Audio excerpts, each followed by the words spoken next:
Buen día compañeros, ¿qué tal? Estamos ante otra sesión de la clase de deontología jurídica. Primero que nada, permítanme ofrecer una disculpa, ya que si bien eh, el tiempo en el que se está subiendo la presente sesión ha sido extemporánea, bueno, esto es solamente ajeno a mí, solamente la responsabilidad es totalmente mía, ya que si bien he tratado de dar absolutamente la importancia en la recopilación de las clases para que ustedes se lleven buenas clases, es por eso que en ese sentido me he visto con varias situaciones personales de trabajo en el que me ha imposibilitado llegar a darles esa calidad que merecen ustedes. Es así que más que nada lo que se busca es que ustedes, como ya lo había comentado, obtengan esa educación de calidad y pues ofrezco esas disculpas, ya que si bien no es excusa el estar subiendo a esta, más bien al estar subiendo las fechas extemporáneas de las presentes sesiones, pues sé que no es justificante, más sin en cambio, pues ustedes cuando estén en el ramo laboral van a entender si es que lo pretenden realizar, van a entender el por qué como abogados estamos a las carreras, a las prisas y bueno, no pretendo realmente excusarme. Yo tengo un compromiso con ustedes y ese compromiso lo tenemos que sacar. Es un compromiso que tenemos que realizar conjuntamente. Es así que para la cuestión de la evaluación, no se preocupen. Yo veré la forma en la que no salgan eh, vaya bajos o que salgan un poco más, menos de lo debido.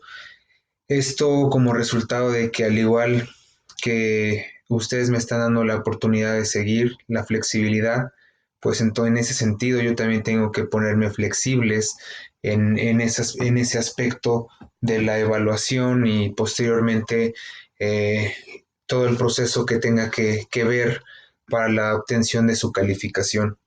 Es, es ahí es ahí que lo que se busca es que, como ya lo habíamos comentado al principio, que ustedes obtengan esa educación que es la que interesa.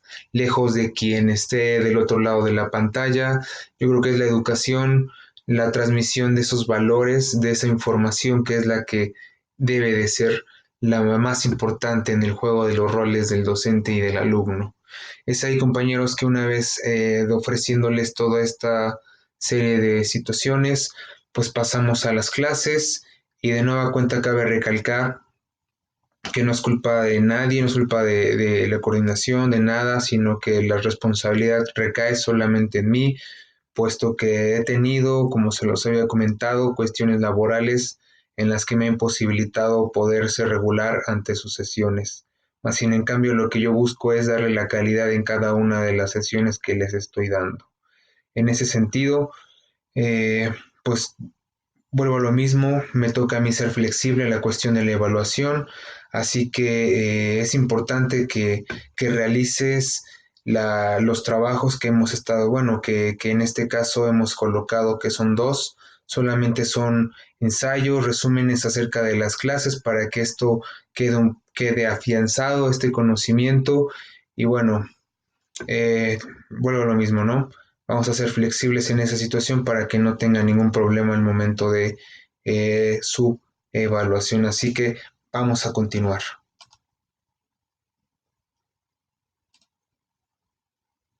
Ahora estamos en la sesión 5, que es deberes del abogado.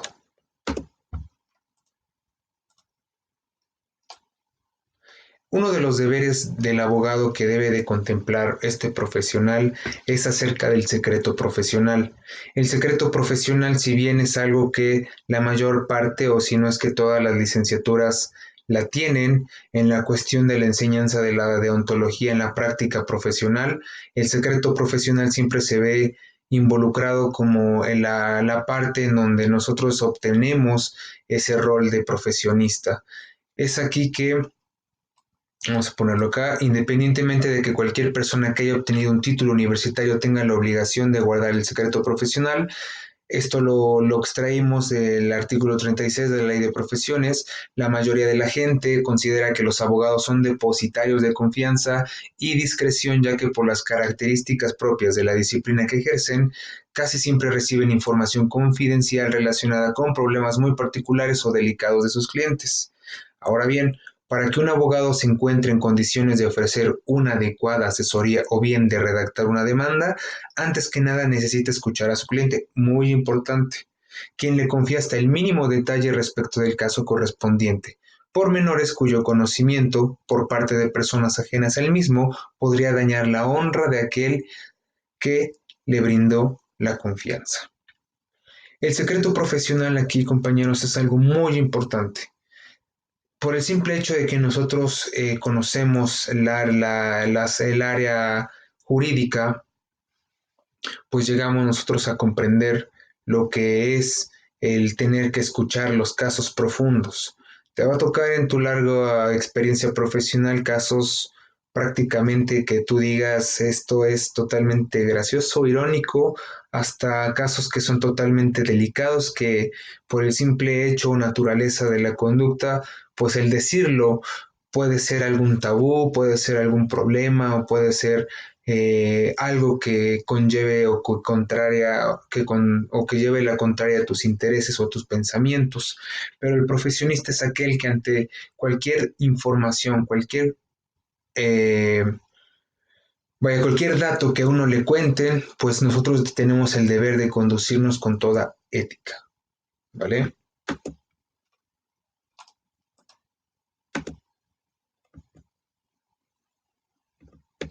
Seguimos con el secreto, dice, el abogado por su lado será consciente de ello antes, durante y aún terminada su intervención, además de que tanto socios, pasantes, colaboradores y empleados de su despacho deben guardar una conducta similar. No solamente el abogado es el que debe de tener esta parte del secreto profesional, sino todo el área en el que está arrojado el abogado, todas las personas que estén a su alrededor trabajando, deben de manejar este secreto profesional al unísono, absolutamente todos. Es muy delicada esta situación, puesto que el abogado principal o el abogado patrono al momento de escuchar, al momento de dar la estrategia o al momento de dar esa parte decisiva para la solución de los conflictos, pues es momento en el cual todo, todo el despacho debe demostrarse con esta aptitud. De lo contrario, va a dejar de entrever que los servicios del despacho en el cual están solicitando los servicios, pues carece de total profesionalismo. Dice, por supuesto que se dan excepciones, no es raro, por ejemplo, que un cliente confiese a su abogado el haber cometido un delito. Un ejemplo, aquí colocamos varias preguntas. ¿Cuál será en este sentido la actitud del profesional del derecho? ¿Denunciarlo o buscar la manera de encubrirlo? Cuando entonces no existe la obligación de guardar esos secretos. La respuesta es única y clara cuando se trata de prevenir actos delictivos o actos delictuosos o proteger a personas en peligro. Aquí algo muy importante. El secreto profesional siempre debe de ser muy cuidadoso y debe de ser pensado, debe de pasar por el raciocinio y primeramente ver si se están poniendo en peligro los intereses de una persona o de una colectividad, o si se puede evitar algunas cuestiones delictivas. Tal es el ejemplo de que una persona al momento de cuando tú funjas como un abogado defensor, estás en el área penal y vaya, a grandes rasgos sabemos que debe de tener una íntima confianza con el abogado defensor y el imputado o el acusado, puesto que de este vale su defensa y su posible libertad.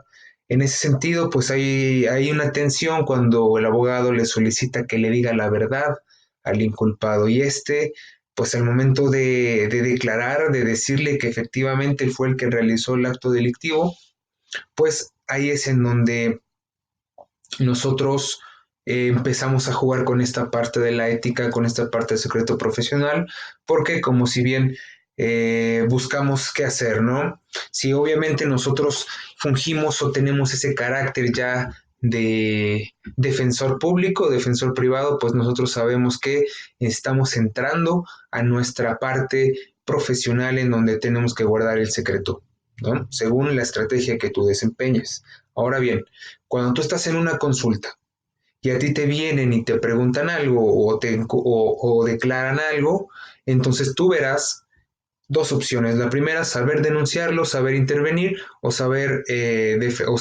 asesorarle de una manera eficaz. Esto es cuestión personal. Digamos que entra a tu despacho o te da un asesor o te preguntan por una asesoría, ¿no? Y en esa asesoría a lo mejor solamente te preguntan de algún caso en específico, en algún caso X, y pues tú ya entrando o abundando más en la historia que te estén platicando, pues logras saber que la persona que te platica acerca de ese ejemplo, pues te declara que efectivamente hizo algún delito y que éste pues quiere evitar a toda costa la justicia, pero necesita saber cómo realizar o cómo burlar la justicia. Es por eso que se acerca a ti. Tendrás dos cosas. La primera, saberlo encubrir o saberlo denunciar, según se ponga en peligro ya sea la colectividad o alguna persona, ¿verdad? Porque a lo mejor te pueda decir, ¿sabes qué? Sí lo hice, pero estoy arrepentido y quiero pues irme, quiero evitar la justicia a toda costa, etcétera. Tú verás si realmente es peligroso dejarlo ir o no encubrirlo, puesto que también a lo mejor habrá personas que te digan, ¿sabes qué, abogado? Pues yo quiero realizar esto, quiero realizar algún delito, pero ayúdeme para que eh, no pueda que me persiga la propia justicia. En ese sentido, pues el secreto profesional funge también en la ética y la moral para que tú tengas la decisión de saber cómo conducir y cómo tomar y controlar los momentos en los que estés pasando.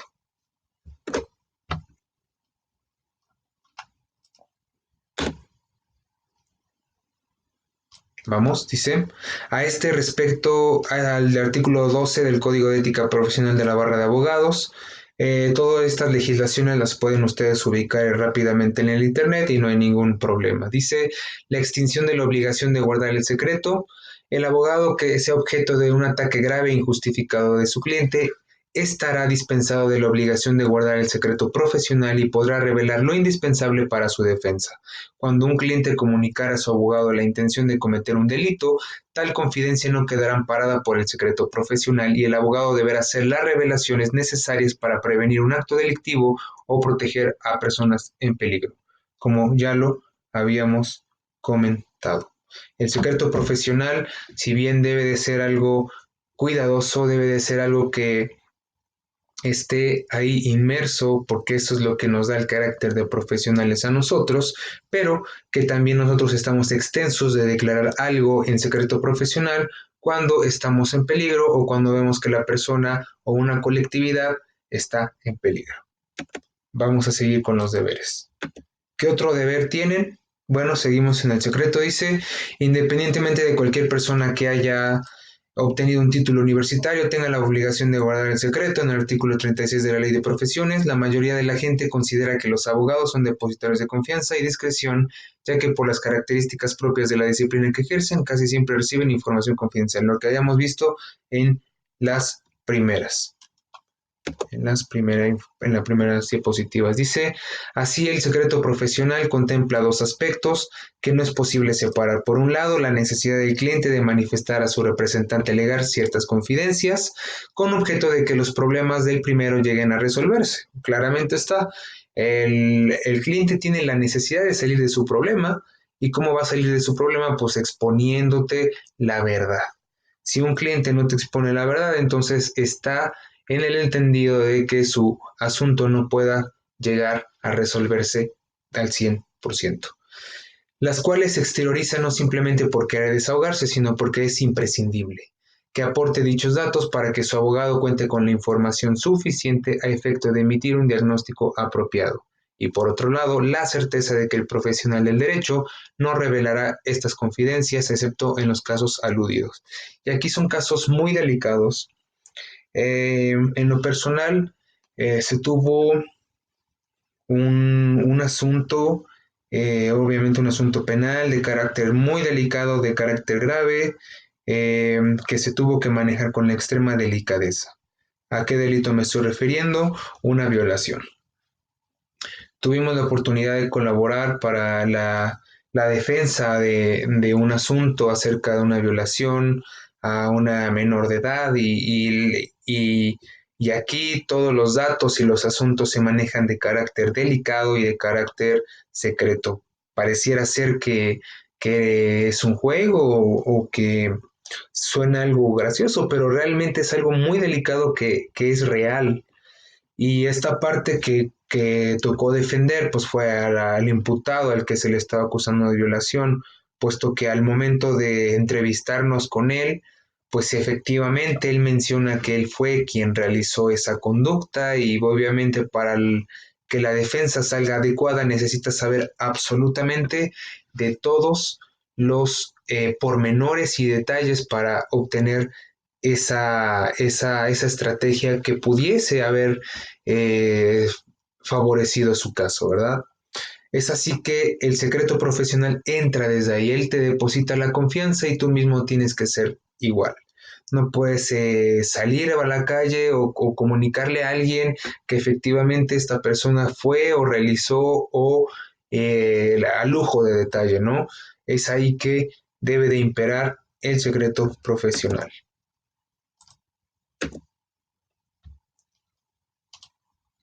Así lo señala claramente la Ley de Profesiones en el artículo 36. Dice, toda profesionista estará obligado a guardar estrictamente el secreto de los asuntos que le confíen por sus clientes, salvo los informes de que obligatoriamente establezcan las leyes respectivas.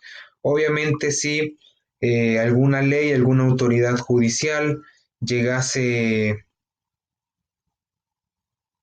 alguna autoridad judicial llegase a solicitarnos que declaremos algo por extrema situación, como lo habíamos comentado al principio, pues porque si se está previendo una actividad delictiva que pueda vulnerar a una persona o una colectividad, entonces ahí estaremos exentos de poder declarar todo lo que en secreto profesional se nos había comunicado. Dice del otro lado el Código Penal, en el artículo 210 nos menciona que se impondrán de 30 a 200 jornadas de trabajo en favor de la comunidad al que sin justa causa con perjuicio de alguien y sin consentimiento tal de que pueda resultar perjudicado, revele algún secreto o comunicación reservada que conoce o ha recibido en motivo de su empleo, cargo o puesto. Aquí vemos que también por el declarar o el romper este voto de secreto profesional, también a nosotros pues obtenemos una responsabilidad de carácter penal como lo acabamos de mencionar. Es muy delicada esta situación y debemos de manejarla con extrema precaución. Bueno, aquí seguiremos viendo un poco más de sanciones. Aquí lo podrán ustedes ver. Si es que pausan su video, aquí podrán colocar y ver absolutamente esto de manera rápida. Dice, en cuanto concierne a profesionales y funcionarios, puede decirse que el primero de estos dos últimos artículos es de tipo básico, en tanto el segundo es específico, según se desprende de la lectura del 210 que acabamos de leer. Estamos en presencia de un delito de resultado y no de simple comportamiento, pues es indispensable que en la conducta manifestada haya habido perjuicio de alguien. En otras palabras, si no hay perjuicio, no existe tampoco delito que perseguir. Obviamente, nosotros al declarar, al hacer una declaración, al realizar una revelación de algún secreto, siempre tendemos a hacerlo por algún interés o por algún objetivo en específico. Si ese interés o ese objetivo busca perjudicar a alguien, es entonces que estas responsabilidades de carácter penal vienen sobre nosotros. Mucho cuidado. Sin embargo, en cuantas ocasiones la indiscreción de un profesional provoca verdaderos dramas familiares y aún sociales. De ahí nuevamente la importancia de saber guardar las confidencias de los clientes, de no divulgarlos ni entre amistades ni a miembros de la propia familia del abogado. Este deber no se aplica solo a litigantes, se extiende asimismo a jueces, notarios, ministerios públicos, secretarios de juzgado y a todos aquellos quienes en virtud de su función conozcan alguna confidencia o sepan de hechos y circunstancias que obligan a guardar su secreto. Aquí esto debería de ser así, que en todos los asuntos que se tengan pues deben de quedarse en la mente del abogado que les esté representando. Pero pues nosotros sabemos que cuando nos llega un caso, a veces por la inexperiencia o a veces por el saber cómo realizarlo, cómo solucionarlo de la manera más rápida, pues siempre estamos con otro abogado, o con un amigo, con un conocido que también practica las cuestiones jurídicas y empezamos a divulgarlo, no empezamos a decir, oye amigo, oye primo, oye este abogado, fíjese que me pasó esto, fíjese que tengo un asunto, que tal, y empiezan a explicarlo. Es ahí que pues se contraría esta parte del secreto profesional. Se supone que no están no están perjudicando a alguien declarándolo a otra persona para que salga su apoyo, pero pues el secreto profesional nos dice en sí mismo que no debe de salir de nuestros labios esa parte. Entonces, esto, como lo veo, volvíamos a repetir desde el principio, es personal. Esto es de carácter personal.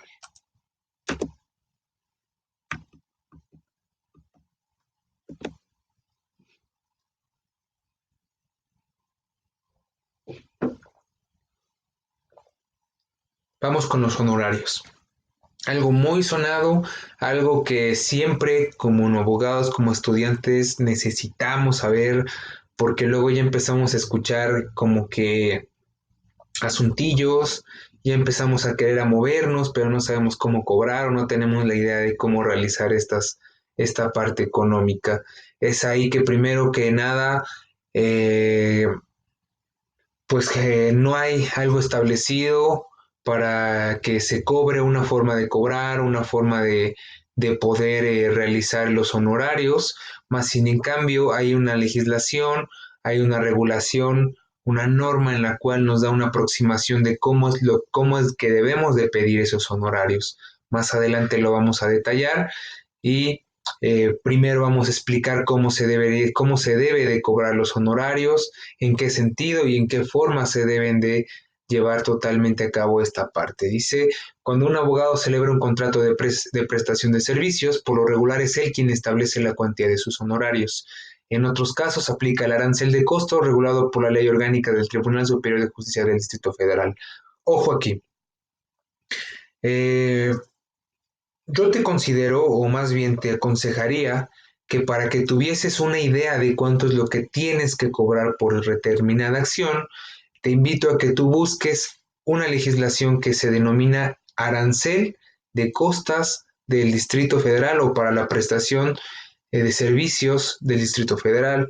¿Por qué del Distrito Federal? Porque es una de las normas, de la normatividad que si bien es aplicable aún y que es totalmente o que ya estuvo reformada.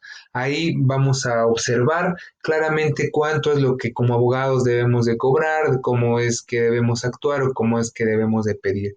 Esto es muy importante para que también a ti te sirva en tu carrera profesional. Y realmente ahí nos enseñan cómo es que debemos de dar o de pedir estos honorarios. Aquí, cuando a una persona viene a pedirnos, a solicitar nuestros servicios, pues nosotros somos los que ponemos nuestros honorarios. Dice, para que un profesional del derecho fije sus honorarios, permítame, en forma equitativa y apropiada, es menester que considere además del trabajo realizado y la responsabilidad que el mismo implique, factores diversos como los siguientes: la cuantía e importancia del asunto, la novedad o dificultad del contenido jurídico que se le ha debatido, la capacidad económica del cliente, la experiencia, reputación y especialidad del abogado, la costumbre del lugar, si los servicios que presta dicho profesional son aislados o constantes, el tiempo empleado en el patrocinio, el grado de participación en el estudio y el planteamiento y desarrollo del asunto, así como del éxito alcanzado a su trascendencia. Si únicamente patrocinó al cliente o si también lo sirvió como mandatario, la posibilidad de resultar impedido de intervenir en otros casos o desavenirse con otros clientes o con terceros. Aquí encontramos casi 13 partes en donde nosotros podemos tomar en cuenta los honorarios. Algo que es muy importante primeramente es la cuestión del cliente. Hay un dicho vulgar, que es demasiado vulgar, que no se debe de ocupar, pero para efectos quedaría ejemplificado de esta manera. El dicho es, depende el sapo, la pedrada. Esto es que depende del asunto, nosotros cobramos. En ese sentido, también eso es por lo regular que se llegan a cobrar los abogados, ¿no? Depende del asunto y de la cantidad o la gravez o todo la cuestión grave que contemple ese asunto, pues es entonces que se eleva. Pero aquí hay varios afectos y varias situaciones que tenemos que tomar en cuenta. Primeramente es tu experiencia. ¿Realmente tienes la experiencia para llevar a cabo uno de esos asuntos? Si no, entonces pues solamente tendrás que ser sincero con tu cliente y decir que solamente tú ocuparás para asesorarle y para guiarle, no para representarle. Si estás en un despacho, pues de nueva cuenta tú fungirás como un pasante o un abogado junior, en el cual tú estarás a expensas de observar qué es lo que hace el abogado patrono para que tú puedas observar y puedas adquirir experiencia de esa manera. Otra cosa que son importantes es el cliente. Obviamente podrá ser un asunto totalmente complejo, pero si tu cliente por su economía o por su grado económico, su nivel de estatus está impedido para poder satisfacer los honorarios de ese asunto complejo, entonces también tendrás que tomar en cuenta qué otras medidas puedes cobrarle a él. Eh, un ejemplo puede ser que si esta persona y llega a suceder que estás defendiendo en un asunto que es demasiado complejo, en alguna situación lejana, estamos hablando de algún pueblo, y que por el simple hecho de que la persona no tiene la cuestión pecuniaria, la economía para poder satisfacer esos honorarios para que puedas realizar la obtención del beneficio de ese juicio tan complejo que se te dio, te das cuenta que no puedes solicitarle y que la persona se ve impedida para satisfacer todos esos honorarios. Más sin en cambio, tú te das cuenta que la persona tiene terrenos a su nombre. Entonces tú verás y ahí hablarás un poco de tus honorarios en la cuestión de que puedas cobrarle por una parte de sus bienes, ya sea del asunto que estés llevando o fuera de ese asunto. Un ejemplo, si es una demanda de cuestión laboral, que si tú ves y que lo puedes ganar y que de remuneración o de reparación del daño y de liquidación y etcétera logras obtener una cantidad pues sumamente interesante, pues entonces hablarás con tu cliente para poder ganar algún porcentaje de lo que tú puedas ganar.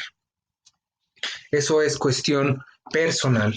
También tendrás que ver el grado de participación, el tiempo de las audiencias y el tiempo procesal que tú estarás proporcionando el servicio. No hay procesos que por su complejidad o por su naturaleza pueden ser cortos, pueden ser largos. Las cuestiones civiles, pues sabemos que hay juicios que se llevan su cantidad, su tiempo, hay juicios que se pueden desahogar un año, hay juicios que se desahogan en menos, hay juicios que se llevan más de 5 años según la complejidad que tienen. Entonces tú como abogado tendrás que ver si tú le cobras a tu cliente por proceso, o sea, por etapas, o por meses, o ¿cómo vamos a decirlo de esta forma? Por la obtención de algún resultado que más adelante lo vamos a ir detallando. Estas son como que las partes más importantes para poder fijar algún honorario al cliente. Tendrás que ver todos estos pasos para poder tener ahí alguna idea. Si tú te especializas en una área en la cual tú estás realizando esa asesoría o ese patrocinio, entonces tu honorario debe de incrementar. Bien, entonces debes de tomar mucho en cuenta esa parte. Vamos a seguir. Un profesional de la materia tiene la obligación de ayudar y defender a los más necesitados cobrándoles tarifas simbólicas, o bien en ocasiones trabajar para ellos sin recibir tributación alguna. Hay que recordar que la palabra honorarios viene obviamente de la palabra honor que obtenía el jurisconsulto o el orador cuando ganaba un asunto. En este caso, y toda vez que era una gran distinción, por costumbre no se cobraban honorarios. En la actualidad se denomina honorario a la retribución del profesional a diferencia del jornal o a diferencia del pago, sueldo o salario que es la paga al obrero o al empleado. Aquí la cuestión de honorarios, compañeros, se ha venido pues dando un cambio transcultural, puesto que como lo habíamos comentado en la historia antigua, el jurisconsulto solamente se ligaba a obtener el honor y que la otra persona daba el honor y que si estaba en sus posibilidades, su cliente o la persona que le defendía, pues le obsequiaba algo en manera o en retribución a sus servicios. En este sentido, pues, se ha convertido totalmente en una profesión y pues sabemos que cuando fijamos unos honorarios, pues, siempre vemos la cuestión pecuniaria, la cuestión de interés que siempre está de por medio, en la que nosotros nos sentimos pagaderos en nuestro servicio. Tú puedes cobrar con moneda, con cuestiones pecuniarias o cuestiones económicas, o tú puedes cobrar con cuestiones de bienes muebles, bienes inmuebles. Eso, vaya, eso es de carácter también personal y también tendrás que saber manejar la situación para que tú puedas obtener ese pago por la retribución de tus servicios. Dentro de la normatividad deductiva para el cobro de honorarios, muchas veces el litigante se ve precisado a aceptar del cliente un cierto porcentaje del interés que genere el negocio de que se trate. Esto es importante resaltar la licitud de este tipo de asuntos, porque siempre cuando se refiere a cantidades líquidas y la proporción del abogado sea menor que aquella que corresponda a su contratante.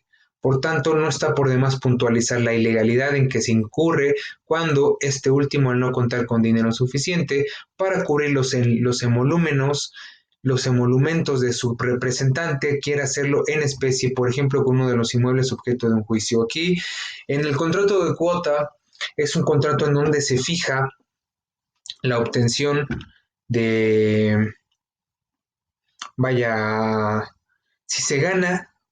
Vamos a decirlo así, si hay un juicio en el cual hay de por medio algún interés económico, se puede fijar como un contrato de cuota en el que si tal vez por la naturaleza económica o por la insuficiencia que tiene el cliente para poder retribuirle el dinero o el pago de sus honorarios al abogado, se puede hacer un contrato de cuota en donde se obligue a ambas partes a que el cliente pueda ceder una parte del porcentaje que pueda ganar que pueda ganar su abogado y que éste pueda satisfacer sus,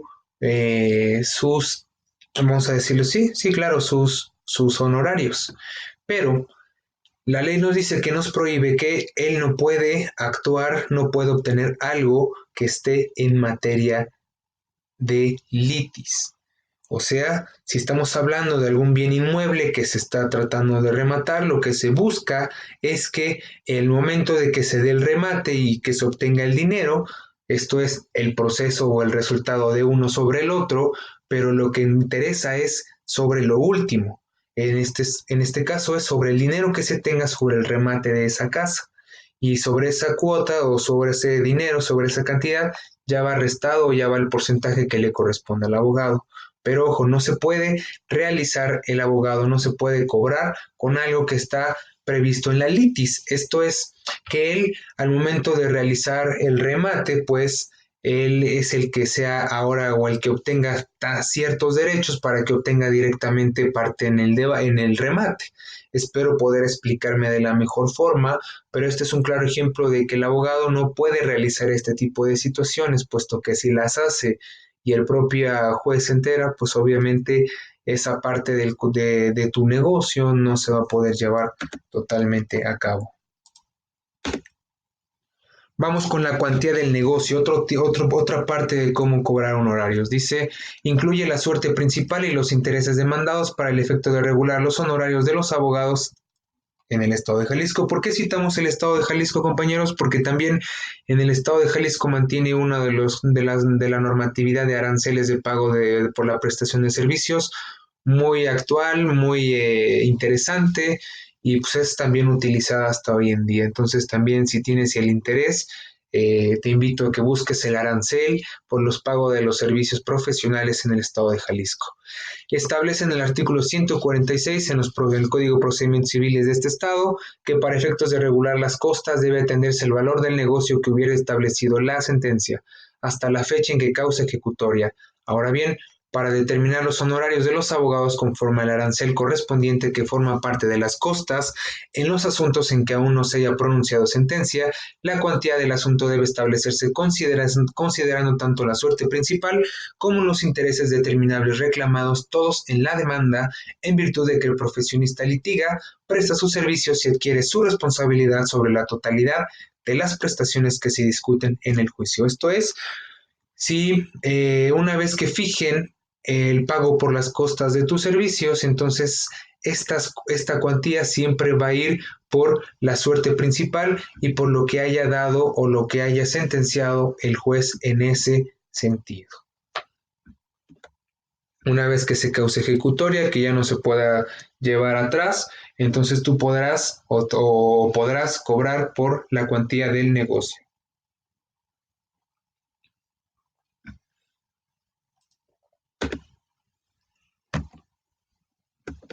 Vamos con los convenios sobre las costas.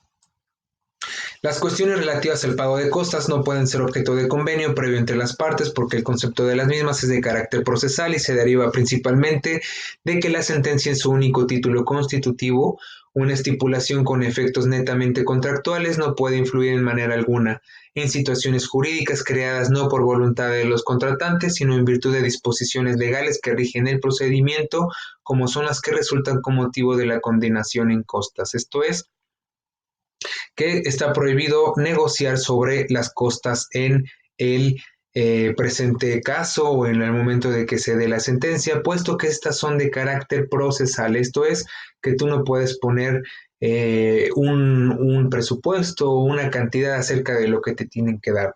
Como lo habíamos visto en la diapositiva anterior, todo el pago de las costas vendrá por la suerte principal y por lo que el juez dictamine en su sentencia.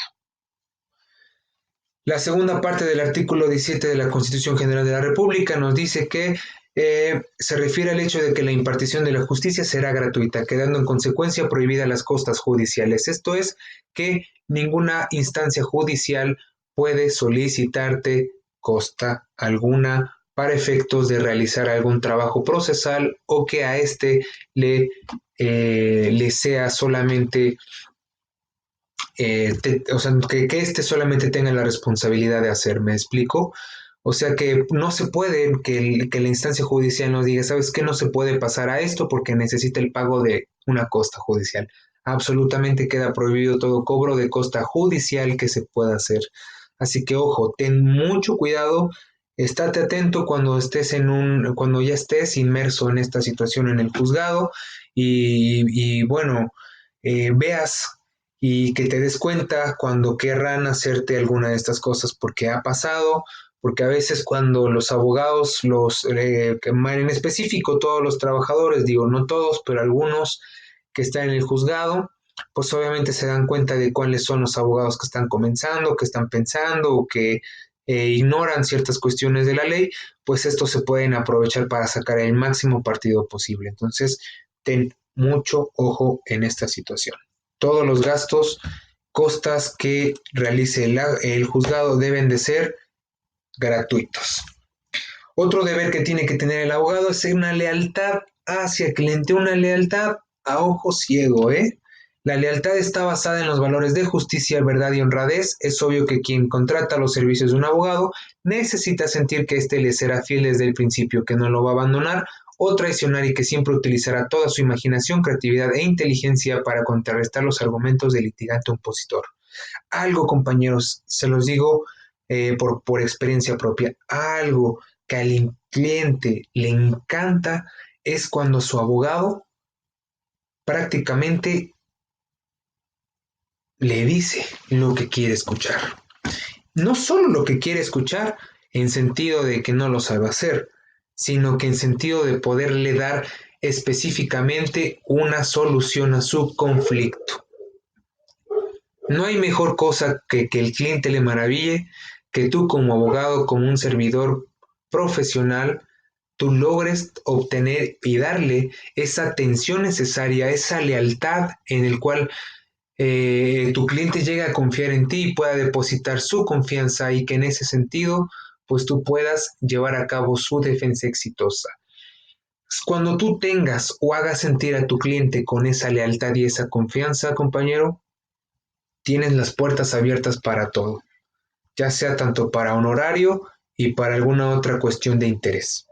Entonces, siempre, siempre, siempre cuando tú estés ya con tu cliente, busca realmente obtener su lealtad, viéndole o haciéndole ver que tú eres la buena elección para su defensa y que en ese sentido él te vea trabajar. No hay cosa que también al cliente le gusta que te desvivas por su asunto, te desvivas por solucionarlo. Entonces, una vez que tú logres esto, compañero, pues obviamente tendrás al cliente en tus manos.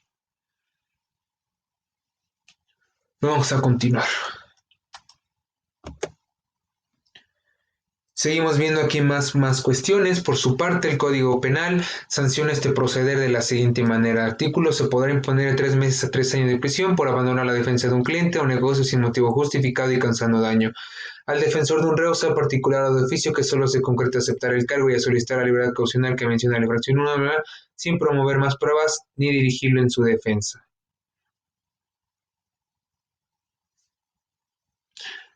Podemos ver aquí algo, compañeros.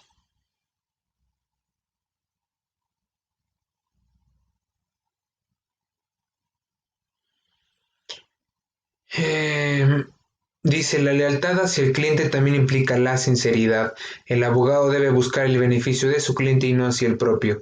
Esa actitud es de lealtad. Para llevarla a cabo no debe entusiasmar o asustar al cliente, sino explicarle en forma veraz cuál es su situación y posibilidad de éxito. Una de las cosas que debe de imperar en la lealtad justamente es en la lealtad procesal.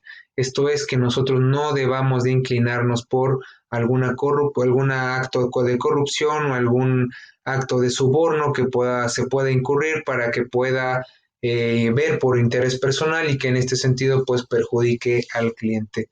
La lealtad también viene en cuestión procesal, puesto que también la contraparte te va a acercar a ti para poder darte algún beneficio económico o algún otro beneficio que a tu interés corresponda para que pueda perjudicar a tu cliente. Así que la lealtad debe de estar inmersa una vez desde lo personal y hasta en lo procesal. Otra de las lealtades que se encuentra es que una vez que el cliente ha depositado esa confianza, tú no debes de echarte para atrás o de traicionar esa confianza que ha depositado. Para efectos de esto, una vez que el cliente ha depositado esa lealtad, la lealtad se ve reflejada en el hecho de que este cliente te dé la posibilidad de representarlo en su asunto. Ahora, él tiene esa confianza y esa lealtad que tú lo vas a llevar. Pero si realmente, y aquí como lo acabamos de leer, tenemos unas sanciones por si pues, nosotros queremos salir o renunciar sin alguna justificación el patrocinio y que pueda pues, perjudicar a nuestro cliente. Es ahí que se nos puede imponer alguna sanción por ese simple hecho. Otra de las cuestiones que habíamos leído abajo es que también debemos ser totalmente sinceros del cliente. La verdad, como por ahí vulgarmente dicen, la verdad no peca, pero incomoda. A veces, fíjense compañeros, que el cliente a veces, o más bien la mayoría de los casos, quiere escuchar lo que quiera, lo que él quiere, lo que él necesita, ¿no? Lo que él necesita es satisfacer esa, esa parte, esa carga que tiene, ese asunto que le está comiendo el corazón, que le está comiendo el alma, que ya no puede, que está perdiendo la existencia, quiere escuchar una solución que pueda ayudarle. O para efecto solamente quiere escuchar lo que su interés quiera. Pero a veces la sinceridad y la honestidad debe de imperar en todos los asuntos. Hay asuntos que realmente no se van a poder ganar por su complejidad o por su, vamos a decirlo así, por su grado de participación, puesto que a lo mejor acreditaron bien las pruebas, etcétera. Y hay casos en donde estén ya totalmente perdidos. Hay que ser totalmente sinceros y no solamente por satisfacer el interés personal, porque ha pasado porque a veces como abogados no parecemos abogados, parecemos oradores o comunicadores o estamos ahí enamorando al cliente, ilusionando y diciéndole que va a obtener todo lo que él necesita con su asesoría, con su patrocinio, que va a obtener la libertad. Vaya, vaya, vaya. Todo lo hacemos para querer amarrar a nuestro cliente. Pero pues lejos de poder ayudarlo, lo estamos perjudicando aún más. Es en ese sentido que el abogado debe de manifestar su sinceridad en todo momento, sea bueno y sea malo. Señor, usted está acusado por esta zona, por esta parte, le corresponde tanta sanción de tantos años y que en ese sentido vamos a hacer todo lo posible y lo que esté en las manos para que pueda salir usted con libertad. Es ahí que nosotros debemos de ser totalmente honestos para que seamos una diferencia, marcamos una diferencia de los que realmente estudiamos derecho, los que realmente se ve que tenemos una carrera universitaria, de pues de los que no, ¿verdad? Y que también ustedes se van a dar cuenta de quiénes rayos han tenido vamos a decirlo de esa manera, una carrera universitaria y otros que absolutamente nunca han cursado alguna. Luego ustedes lo van a ver. Dice la abstención del uso de recursos improcedentes. Sabemos que los abogados son profesionales que dominan el manejo técnico de los procedimientos judiciales, los cuales representan los instrumentos necesarios para probar razonamientos y convencer a un juez sobre determinado asunto. Sin embargo, valerse de esos recursos procesales solo con el deseo de entorpecer, dilatar o distorsionar la verdad en los litigios será una conducta tipificada como delictiva, la cual se encuentra descrita en el artículo 231 como se los estamos poniendo abajo. O sea que también podemos tener sanciones por conducirnos con mentiras, con falsedad, solamente para dilatar el proceso judicial. Ojo, tenemos que tener mucho cuidado y a veces celosamente, o vamos a decirlo así, por debajo de la mesa hay algunos abogados que pues al haber perdido el juicio, ¿qué es lo que hacen? Pues dilatar el proceso, imponer recursos improcedentes que pues, no tienen nada que ver, pero por el simple hecho de estar dilatando el procedimiento, pues lo llegan a realizar. Es ahí que también hay una parte que nos sanciona por querer nosotros utilizar pues información falsa, intentamos hacer fraude o queremos imponer algún recurso improcedente solo para perjudicar el proceso y que pueda dilatarse más. Entonces hay que tener cuidado en esta área.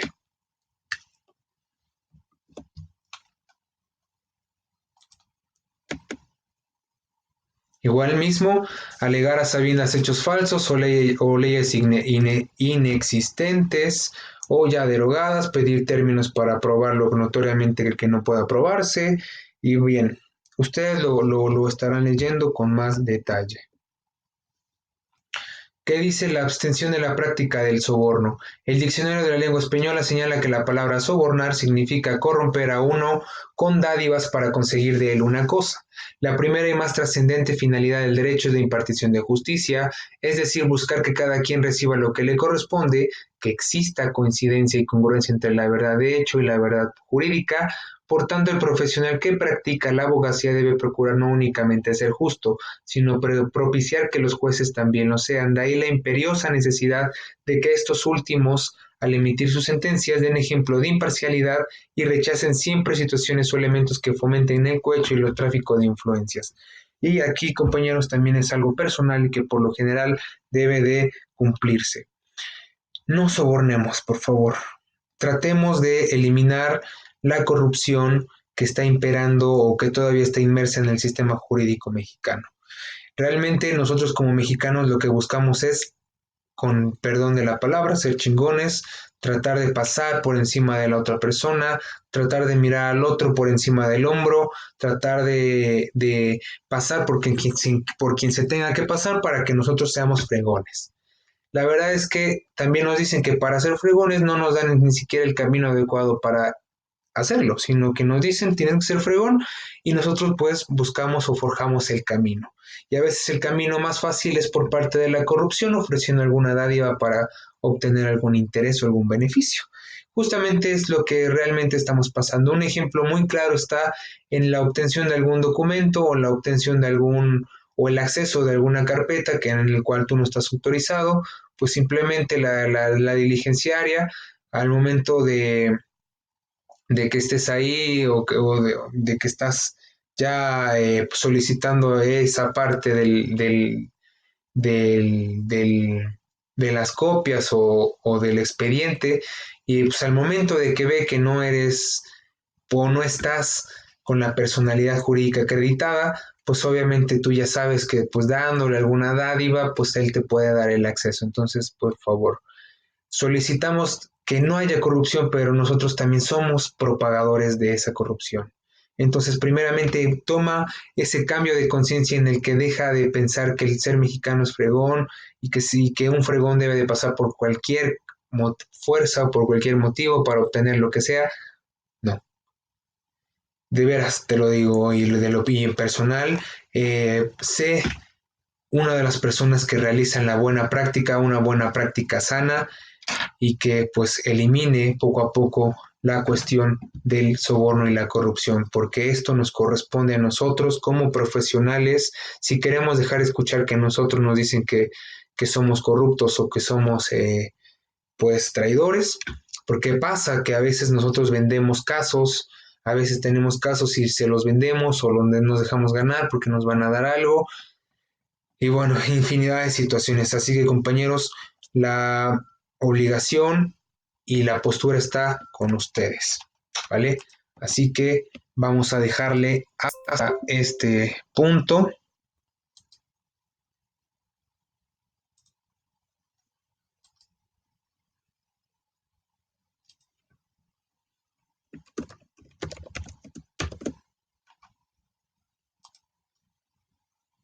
y nos vemos. Vamos, vamos. Nos vemos hasta la próxima.